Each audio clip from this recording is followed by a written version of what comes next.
Okay. Hey, well, warm welcome back to Flight Sim and other stuff. Running a bit late tonight. To be quite honest, I've only just got back in. It's been a very, very busy day and I haven't had the time to do any preparation whatsoever. So all of this is off the cuff and I only have a couple of questions. When I looked this morning, I only had another couple of questions. And also, I want to talk about how I'm going to carry on doing support because you're waiting too long to get answers on YouTube. So I need to get into. I do apologise for this. Just get into my channel and have a quick look at. There was a couple of questions. And there was a comment as well about VR. And I should note whether this is for VR or not. Let me get this up. It's a pass. Two-factor authentication on everything these days. Yes, it's me. Right. I'm ready to go. So, comments.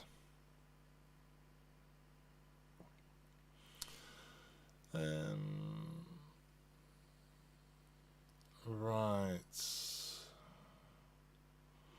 So, I got a question about what should be activated in the global automatic start. We'll have a look at that in a second.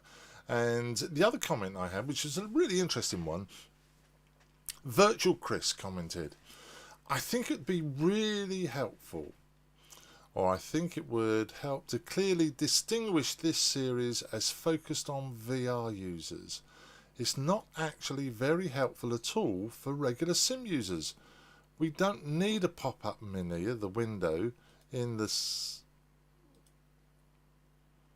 We don't need a pop-up window of the mini in the sim. Your previous lesson on how to set up the mini was far more straightforward for non-VR users using the Gonzelli scripts. Yeah, I beg to differ. Let's get controversial.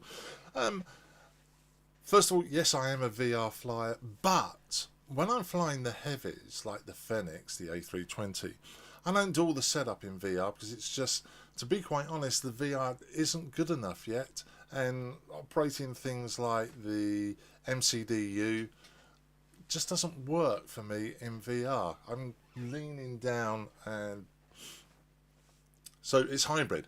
I do the setup to the point of pushback in flat screen, and then when I'm pushing back I switch to VR. Unless I'm flying online with some of my friends, in which case I do everything in 2D. So why do I need to put a picture of this on the screen? Well, I don't really, if I can remember all the buttons I've set up. I'm just trying to find my... Oh, there they are. If I want to remember all the buttons I've set up, then yes. I could use these. And I've showed these before. I've printed them out. And I stick that on. And I know what button is programmed for what. And if I'm clever with my labeling, I can put in 2 layers. But the whole thing about what I've just been going through with the framework and the new setup, I have unlimited layers. And I'm not going to remember all of them. So I actually have, if I pull it up, sorry, I pull up my yoke here, not my yoke, my controller. Here's my controller, and there's some 3D stuff printed on it. The bottom one, I slide in. I don't need the label on it anymore, sorry. The bottom one slides in the X-Touch Mini, and then above here I have a small screen, usually one of my iPads, an iPad Mini, and the iPad Mini is running a second screen on my PC, and I dragged the X Touch gauge into that. So I've got a picture. For that reason, I don't need these overlays. It's just a prompt. It's just a prompt to show me which button. And because I now have unlimited layers, it works brilliant for me. I'm not using it for anything other than to save printing out lots of these and putting them on there. It's just a visual representation. And of course I need the lights. I need the LEDs on the X Touch Mini when I'm in 2D, because I don't want to keep moving camera views. The whole thing I'm trying to get into is getting rid of using my mouse and my keyboard. I want to do everything with buttons, and I don't want to use the mouse. I find it distracting. So I have one layer which deals with the overhead panel. Things like the auto lens, the lights, the beacon, and things like that. And if I want to know if the beacon's switched on, I don't want to have to change views. Look up there. I can just see on the X Touch Mini the beacon light's lit, so I know the beacon light's on. So yes, I would argue you could use the gauge. You don't have to, and the gauge I've been showing in the tutorials isn't even the VR gauge. I haven't even got onto VR yet. That's going to be in lesson 2, which I was busy recording, but I've put a halt on that because we got a new version of the Access and O's template coming out with some interesting changes and enhancements. Don't worry, it's not going to affect anything you've done to date, but it's going to improve things. So I'll talk about that in the lesson that I'm re-recording at the moment. So for, what was his name? Virtual Chris. This series is designed for everyone. If you're using flat screen, like I do a lot of the time, if you want the gauge, use it. If you don't want the gauge, fine. The gauge isn't what the series is about. We talked about labelling on the gauge just to make it easier for you to remember. If you don't want to use it, you don't have to. But all the other stuff is valid, particularly the LEDs. So give it a second view, and if you still disagree, that's fine. That's fine, it doesn't matter. But I think you're going to be impressed by what's coming up, whether you're in VR or whether you're in 2D. Enough of that rant. Next one. That was that. Comments. So Alfred Decker, he had a problem. Everything's working now, but I have one question. What should be activated in global automatic start? I'm not exactly sure what you're on about. So let's have a quick look. Let me jump down to the flight sim computer, like that. And let's launch Access and O's.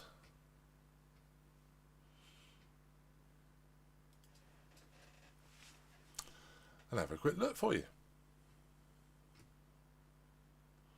Scripting. Global automated scripts. Oh, so I'm going to have to start the sim. I'll tell you what, we'll come back to that. So let's get on to support questions and how we can probably get them answered a bit quicker. I'm going to go back to using Discord. Now, I did have the Discord live. In fact, it's never gone off. I did have the Discord and I was starting to use it, but with one thing and another, that's gone by the by. I've put a link to the Discord channel back onto YouTube, so how can we show you that? Let's get the simulator out the way, get that out the way. And go to YouTube.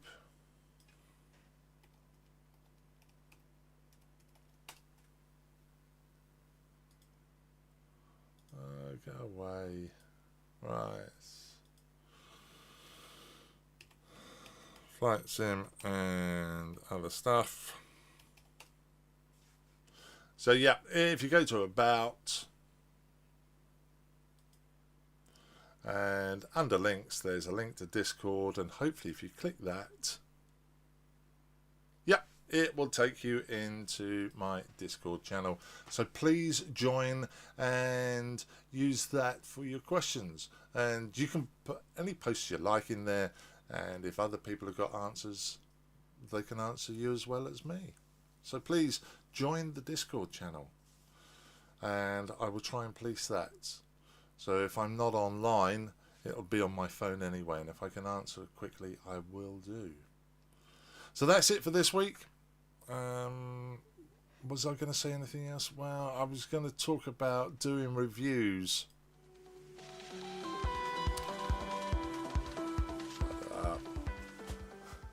I was going to talk about doing reviews on products. I'm not sure of the value of it. I was doing reviews before, but doing reviews of a product I don't own, that doesn't make sense, does it? There are plenty of online reviews I've been watching recently, and all they're doing is showing screenshots of the PR. Well, sorry, no. And I don't have the budget to go out and buy every new thing that comes out. I'm thinking of getting GSX ground services. I'd like to know what you think about the GSX stuff.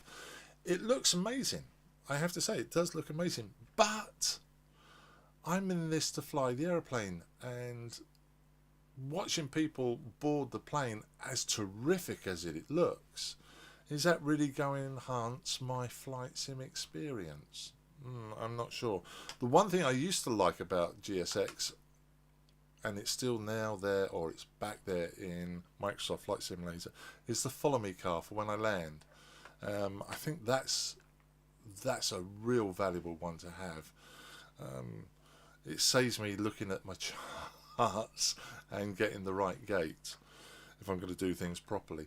So is it worth getting it just for that? Probably not. What about the auto gates? Now that's another good one to have. I can put auto gates on any airport. Is it worth it just for the passengers? For me, no, because I'm interested in the flight sim experience, and whether the passengers walk in or coming via a jetway or coming via a bus makes no difference to me whatsoever. I'm too busy inside the cockpit doing the preparation work to go outside and look anyway. So, you know, I try to do things as close to real time as possible, and there's a lot of work for one person to do, and I don't have time. But let me know what you think. Oh, do I have any idea? So, a couple of questions come in. I would like to do this so I can drag a window to my tablet using Space Desk. Yes, including the bezel. No, you can't pop out including the bezel. If you want to do a pop out with a bezel, then you need to start thinking about using Air Manager Pro. Air Manager, I use Air Manager. It's not cheap. I was going to start a series on it, but this Stream Deck, Air Manager, Sim Innovations. This allows you to pop out into panels. So there's a lot of free panels that you can get. Panels, community panels. Let's go down. There is some, there we go, some examples. So these are the gauges or the bezels, etc., all part of Air Manager, and behind them are pop-out windows from Microsoft Flight Simulator or P3D or X-Plane. I've got this for P3D, I've got it for X-Plane, and I've got it for Microsoft Flight Simulator, and it is brilliant. And you can do the pop-out panels. What's very clever about this, you can do the pop-out panels on Space Desk, and I do that, and I use my iPad Pro for that. You can also pop out panels onto something like this, a Raspberry Pi. and I just plug in a screen into this Raspberry Pi. It's on the same network, and I do a pop out, so I don't actually have to extend my desktop, and I take computing power away from the flight sim computer. So yes, you can pop out the GNS 530 or the 1000, but not with the bezel. That's a question that just came in from Pat.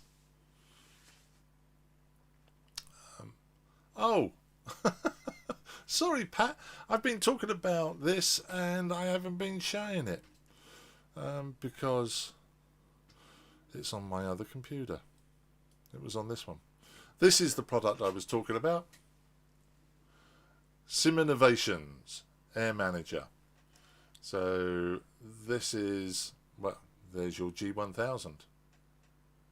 Although this is showing the X-Plane, it works just as well in Microsoft Flight Sim as well. And Air Manager from Sim Innovations, it's £65. So it's not cheap, but it's pretty good. No, it's not pretty good. It's bloody excellent. But it does have that price, which is why I am enjoying this X-Touch Mini, because the X-Touch Mini just requires access and O's, which is what, £20, something like that. And the X-Touch Mini is £35, so it's £55. This requires a second screen. It also works with a product called Knobster. Knobster looks like that if you build your own one. It's just an Arduino mini board and a dual encoder. And the way Knobster works is I've got this on a touch screen, say my second screen on my PC, and if I touch any of these knobs, they will turn yellow, and this single Knobster device will then turn or push the button. Yes, you can, if you've got a touch screen like the iPad, and with Space Desk you can hold your finger on the screen and twiddle the knob, but you don't get that tactile feel, and it just doesn't work for me. So the Knobster, the official Knobster, is ridiculously expensive. I'm sorry guys, it's not ridiculously expensive. That's not fair to the developers who've put a lot of work and done an amazing job with it. But a pre-made Knobster is about $100, and I made this for the cost of an Arduino Nano board, which was what, £7, and a dual encoder, which cost me another £12. So choice is yours. Anyway, that's it for this week. It was a lot longer than I thought. Pat, good luck with that. Don't forget guys, the Discord channel is live if you want to join there and put your questions.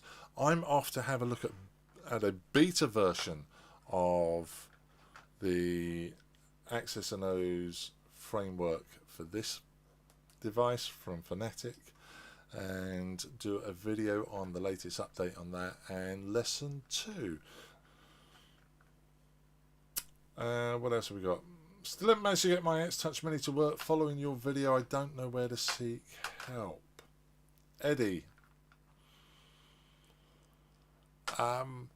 Eddie, jump down onto the Discord channel if you've got any questions. I've got the Discord channel open at the moment, I think. Yes, I have. I'm live on there. And if you come into the Discord channel, I'll see if I can help you.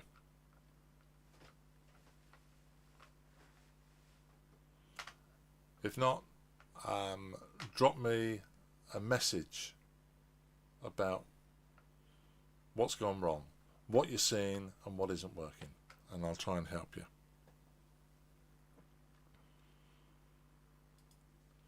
That's it. Thanks for tuning in. 20 minutes. People are going to watch this and listen to me rabbit on. Enjoy your flying. See you on the next lesson. Take care. Eddie, for the invite, no, you don't need an invite. Just go to... Sorry, guys, I said goodbye. I'm still here. Flight Sim and other stuff. Go to Flight Sim and other stuff. Go to the About, and you'll find a link to Discord there. And hopefully that'll get you straight into the Discord channel. Doesn't work, drop me a line on YouTube and I'll have a look at it. See you guys.